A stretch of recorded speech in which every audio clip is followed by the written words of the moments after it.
సరిగ్గా 17 సంవత్సరాల క్రితం 26 నవంబర్ 2008 సమయం రాత్రి 8:35. ఎప్పట్లానే ముంబైలోని Chhatrapati Shivaji terminal railway station ప్రయాణికులతో రద్దీగా ఉంది. తాజ్ హోటల్లో కస్టమర్లు నిండుగా ఉన్నారు. ముంబైలో కొంచెం ఫేమస్ అయిన ఒబెరోయ్ ట్రెడెంట్ హోటల్లో గెస్ట్లు ఎంజాయ్ చేస్తున్నారు. లియోపార్డ్ కేఫ్లో టూరిస్టులు లోకల్స్తో కలిసి కబుర్లు చెప్పుకుంటున్నారు. నరిమన్ హౌస్లో చాబాద్ జేషవ్ సెంటర్లో ప్రజలు తమ రోజువారీ పనుల్లో నిమగ్నమై ఉన్నారు. ముంబై భారతదేశం యొక్క ఫైనాన్షియల్ క్యాపిటల్ ఎప్పట్లానే సాధారణంగా బిజీగా ఉంది. కానీ పాకిస్తాన్ నుంచి వచ్చిన 10 మంది టెర్రరిస్టు వల్ల ఆ సాధారణమైన రాత్రి ఒక్కసారిగా నైట్ మేర్ గా మారిపోయింది. బిజీగా ఉన్న ఆ రాత్రి ఒక్కసారిగా టెర్రరిస్ట్ అటాక్లతో మునిగిపోయింది. ఈ అటాక్ లో 175 మంది చనిపోయారు. 300కు పైగా మంది తీవ్రంగా గాయపడ్డారు. 26 నవంబర్ రాత్రి నుంచి 29 నవంబర్ వరకు దాదాపు 3 రోజులకు పైగా ముంబై మొత్తం స్తంభించిపోయేలా చేసిన ముంబై టెర్రర్ అటాక్ గురించి, అసలు ఎలా ప్లాన్ చేశారు, ఎలా ఎగ్జిక్యూట్ చేశారు, ఇండియన్ సెక్యూరిటీ ఫోర్సెస్ వైఫల్యాల గురించి అన్ని ఈ వీడియోలో కవర్ చేస్తాను. ఈ వీడియో కొంచెం లెంతీగా ఉంటుంది, కానీ ఇంట్రెస్టింగ్ ఫ్యాక్ట్స్ తో నిండి ఉంటుంది. సో చివరి వరకు చూసేయండి. Hello and welcome back to VSD facts. నేను మీ VSD. అసలు ఈ అటాక్ గురించి మాట్లాడుకునే ముందు లష్కర్ ఈ తైబా అంటే ఏంటో తెలుసుకోవాలి. ఈ లష్కర్ లేదా LET అనేది పాకిస్తాన్లో స్థాపించబడిన ఒక ఇస్లాం మిలిటరీ టెర్రరిస్ట్ ఆర్గనైజేషన్. ఇది 1987లో హఫీజ్ సాహిద్ అనే వ్యక్తి స్థాపించాడు. ఈ గ్రూప్ యొక్క మెయిన్ గోల్ కాశ్మీర్ని ఇండియా నుంచి సపరేట్ చేయడం మరియు జిహాద్ పేరుతో టెర్రరిస్ట్ యాక్టివిటీస్ కండక్ట్ చేయడం. ఈ గ్రూప్ పాకిస్తాన్ యొక్క ఇంటర్ సర్వీసెస్ ఇంటెలిజెన్స్ ISIతో లింక్స్ కూడా ఉన్నాయని ఎలిగేషన్స్ ఉన్నాయి. కానీ పాకిస్తాన్ గవర్నమెంట్ దానికి ఒప్పుకోదు. LET 2008 కన్నా ముందు 2001లో మన ఇండియన్ పార్లమెంట్ మీద అటాక్ చేసింది. కానీ అటాక్ వాళ్ళు ఆశించిన స్థాయిలో రిజల్ట్స్ ఇవ్వకపోవడంతో, వైఫల్యం కావడంతో పకడ్బందీగా ప్లాన్ చేసి ఎలాంటి తప్పు జరగకుండా అనుకున్నది అనుకున్నట్టుగా చేయడానికి 7 సంవత్సరాల ఎగ్జిక్యూటివ్ ప్లాన్ ని రెడీ చేశారు. ఈ ప్లాన్ ప్రకారం ఇండియాలో ఒక ఫిదాయిన్ స్టైల్ అటాక్ ని చేయాలి అని నిర్ణయించుకున్నారు. అంటే సూసైడ్ అటాక్ లాంటిది. కానీ ఇక్కడ టెర్రరిస్టులు చనిపోయే వరకు ఫైట్ చేస్తారు. LET యొక్క ట్రైనింగ్ క్యాంప్స్ పాకిస్తాన్లో మురేద్కే దగ్గర ఉన్నాయి. అక్కడే వాళ్ళు చిన్నపిల్లలు, యంగ్ ఏజ్ లో ఉన్న కుర్రవాళ్ళని బ్రెయిన్ వాష్ చేసి వెపన్స్ ట్రైనింగ్ ఇస్తారు. ఈ ఆర్గనైజేషన్ ఫండింగ్ చాలా వరకు డొనేషన్స్, చారిటీస్ పేరుతో వస్తుంది. దీనికి ఫండింగ్ ఇల్లీగల్ వేస్ లో అండర్ వరల్డ్ నుంచి వస్తుంది. ఈ LETని స్థాపించిన హఫీజ్ సయీద్ ఇప్పటికీ పాకిస్తాన్లో ఫ్రీగా తిరుగుతున్నాడు.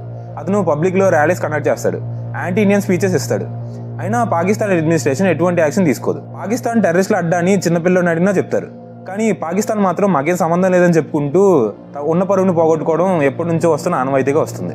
అయితే ఇక విషయానికి వస్తే, ఈ ప్లాన్ లో క్రూషియల్ రోల్ ప్లే చేసిన డేవిడ్ హార్ట్లే గురించి డీటెయిల్ గా చెప్పుకోవాలి. డేవిడ్ హార్ట్లే అసలు పేరు Dawood Sayed Gilani, Pakistani American terrorist planner. అతను 1960 జూన్ 30న వాషింగ్టన్ DC లో జన్మించాడు. అతని తండ్రి సయీద్ సలీం గిలానీ ఒక పాకిస్తానీ డిప్లొమాట్ మరియు బ్రాడ్కాస్టర్. తల్లి సెర్లిల్ హార్ట్లే ఒక అమెరికన్ ఉమెన్. హార్ట్లే పుట్టింది అమెరికాలో అయినా అతను పాకిస్తాన్లో పెరిగాడు. లాహోర్లో హసాన్ అబ్దల్ క్యాడెట్ కాలేజ్లో చదివాడు.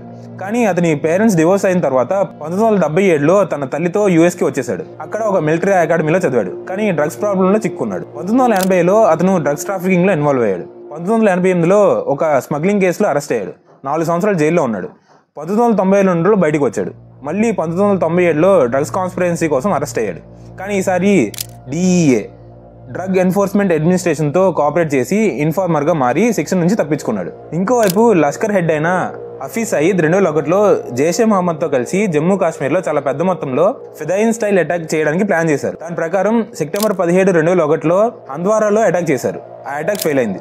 మళ్ళీ అదే సంవత్సరం October 22న same fidayeen style attack ని పుల్వామాలోని ఇండియన్ ఎయిర్ ఫోర్స్ బేస్ మీద ప్లాన్ చేశారు. ఇది కూడా ఫెయిల్ అవడంతో డిసెంబర్ 8న సెక్యూరిటీ ఫోర్సెస్ కాన్వే మీద దాడి చేశారు. ఇక్కడ 40 మంది ప్రజలు గాయాలతో బయటపడ్డారు. ఆ తర్వాత డిసెంబర్ 13న ఇండియన్ పార్లమెంట్ మీద అటాక్ చేయడానికి వచ్చిన 5 టెర్రరిస్టులని సెక్యూరిటీ ఫోర్సెస్ మట్టుపెట్టాయి. పార్లమెంట్ అటాక్ తర్వాత ఇండియాకి పాకిస్తాన్ కి మధ్య కాన్ఫ్లిక్ట్ రైజ్ అవడంతో న్యూక్లియర్ వార్ రాకుండా ఉండాలి అంటే లష్కర్ ని బ్యాన్ చేయాలని అన్ని దేశాలు ప్రెజర్ చేయడంతో లష్కర్ ని పాకిస్తాన్ బ్యాన్ చేసినట్టుగా ప్రకటించింది. కానీ లష్కర్ మళ్ళీ ఒక ఆర్గనైజేషన్ కింద రిజిస్టర్ అయ్యి పాకిస్తాన్ లో కొత్తగా మళ్ళీ కార్యకలాపాలు మొదలుపెట్టింది. 2001 అటాక్స్ తర్వాత హార్ట్లే లష్కర్ తో కనెక్ట్ అయ్యాడు. 2002లో అతను LET ట్రైనింగ్ క్యాంప్స్ లో జాయిన్ అయ్యాడు. పాకిస్తాన్ లో మురిద్కే దగ్గర ట్రైనింగ్ తీసుకున్నాడు.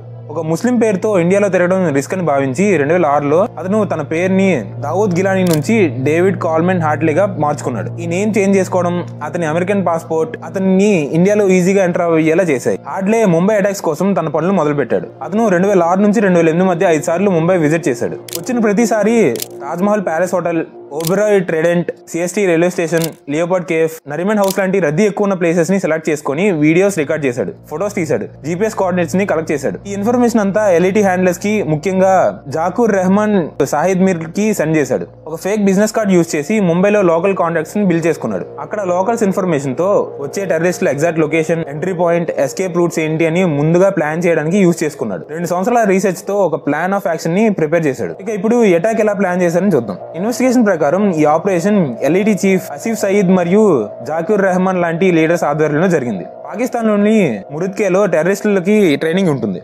ఇక్కడ గన్స్, గ్రెనేడ్స్ ఎలా యూజ్ చేయాలి, శాటిలైట్ ఫోన్స్ ఎలా యూజ్ చేయాలి, ఫస్ట్ ఎయిడ్ ఎలా యూజ్ చేయాలి ఇలాంటి వాటిలో ట్రైనింగ్ ఇస్తారు. అయితే ఈ ముంబై అటాక్ కోసం ట్రైనింగ్ క్యాంప్ నుంచి 10 మంది యంగ్స్టర్స్ ని సెలెక్ట్ చేశారు. వాళ్ళ నేమ్స్ ఇక్కడ డిస్ప్లే చేస్తున్నా చూడండి. ఈ 10 మందికి పైన చెప్పిన ట్రైనింగ్ తో పాటు అడ్వాన్స్ ట్రైనింగ్ లో భాగంగా సముద్రంలో నావిగేషన్ తీసుకోవడం, స్విమ్మింగ్, బోట్ రైడింగ్ నేర్పించారు. ట్రైనింగ్ పూర్తయ్యాక ఈ 10 మందికి పీపీడీస్ తో ప్లాన్ ఏంటి అనేది పూర్తిగా ఎక్స్ప్లెయిన్ చేశారు. ఈ ప్లాన్ ప్రకారం 22 నవంబర్ 2008 అంటే ప్లాన్ కి 4 రోజుల ముందు ఈ 10 మంది టెర్రరిస్టులు హిందువుల వేషధారణలో కరాచీ నుంచి అల్ హుసేని తల్వార్ అనే ఫిషింగ్ బోట్ లో స్టార్ట్ అయ్యారు. ఇండియన్ వాటర్స్ లోకి ఎంటర్ అయ్యాక అక్కడ కుబేర్ అనే ఇండియన్ ఫిషింగ్ బోట్ ని హైజాక్ చేసి ఆ బోట్ నడిపే నవంబర్ 26 సాయంత్రం ముంబై కోస్ట్ దగ్గరికి రీచ్ అయ్యాక స్పీడ్ బోట్ లో కోలాబా దగ్గర ముంబైలోని ల్యాండ్ అయ్యారు. ప్రతి టెర్రరిస్ట్ దగ్గర AK-47 రైఫిల్స్, గ్రెనేడ్లు, RDX ఎక్స్ప్లోజివ్స్, GPS డివైస్లు, మొబైల్ ఫోన్స్ ఉన్నాయి. ఇద్దరు చొప్పున డివైడ్ అయ్యి డిఫరెంట్ టార్గెట్స్ కి వెళ్లారు. ఇద్దరు మాత్రం నెక్స్ట్ ఇన్స్ట్రక్షన్ వచ్చే వరకు బోట్ లోనే ఉన్నారు. ఈ 10 మందికి శాటిలైట్ ఫోన్స్ ద్వారా పాకిస్తాన్ లోని కీ ఫిగర్స్ లైక్ సాహిబ్ మీర్,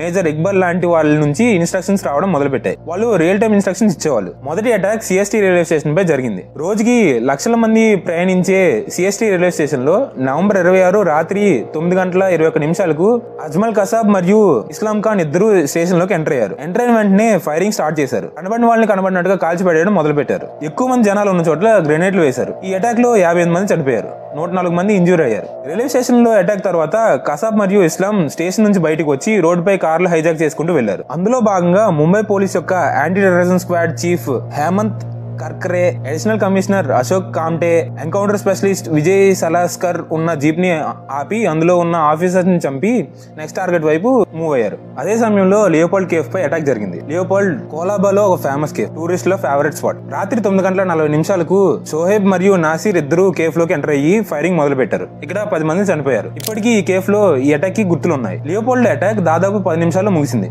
అక్కడ అటాక్ తర్వాత వీళ్ళిద్దరూ తాజ్ హోటల్ వైపు వెళ్లారు. రాత్రి 9:40 నలుగురు టెర్రరిస్టులు అబ్దుల్ రెహమాన్ బడా, అబ్దుల్ రెహమాన్ చోటా, ఫహదుల్లా, జావీద్ హోటల్లోకి ఎంటర్ అయ్యారు. ఎంటర్ అవడంతోనే లాబీలో గ్రెనేడ్లతో, గన్లతో విధ్వంసం మొదలు పెట్టారు. కొంతమందిని హాస్టేజెస్ గా పెట్టుకుని గవర్నమెంట్ ని డిమాండ్ చేద్దాం అనుకున్నారు. హైజాక్ టైంలో హోటల్లో 450 మందికి పైగా గెస్టులు, 250 మంది స్టాఫ్ ఉన్నారు. ఈ సీజ్ 60 గంటల పాటు కంటిన్యూ అయింది. ఈ తాజ్ హోటల్లో మొత్తం 32 మంది చనిపోయారు. అదే సమయంలో ఓబెరాయ్ ట్రెడెంట్ హోటల్ పై అటాక్ జరిగింది. ఓబెరాయ్ నరిమన్ పాయింట్ లో లగ్జరీ హోటల్. రాత్రి 9:49 బాబర్ ఇమ్రాన్ మరియు హఫీజ్ అస్రద్ ఎంటర్ అయ్యి ఫైరింగ్ మొదలు పెట్టారు. వాళ్ళు రెస్టారెంట్ లో గెస్ట్లపై అటాక్ చేశారు. ఈ అటాక్ లో 32 మంది చనిపోయారు. ఇంకా నరిమన్ హౌస్ లో రాత్రి 9:52 అటాక్ జరిగింది. ఈ అటాక్ లో 6 మంది చనిపోయారు. మొత్తం ఈ 10 మంది టెర్రరిస్టులు కలిపి దాదాపు 3 రోజులు ముంబై సిటీ మొత్తాన్ని తమ కంట్రోల్లోకి తీసుకున్నారు. అయితే ఇంత జరుగుతుంటే గవర్నమెంట్ ఏం చేస్తుంది, పోలీసులు ఏం చేస్తున్నారని డౌట్ రావచ్చు. నిజానికి మొదట ముంబై పోలీసులు CMT రైల్వే స్టేషన్ లో ఫైరింగ్ జరుగుతుందని తెలుసుకుని అక్కడికి చేరుకున్నారు. విషయం తెలుసుకుని వెళ్లిన పోలీస్ జీప్ ని హైజాక్ చేశారు. 2 ఆఫీసర్లు చనిపోయారు. Police constable Tukaram Omble Kasab AK-47 తో ఫైరింగ్ చేస్తున్నప్పుడు ఒట్టి చేతులతో అతన్ని ధైర్యంగా పట్టుకోవడానికి ట్రై చేశాడు. తుకారం బాడీలో 20 బుల్లెట్లు దిగాయి.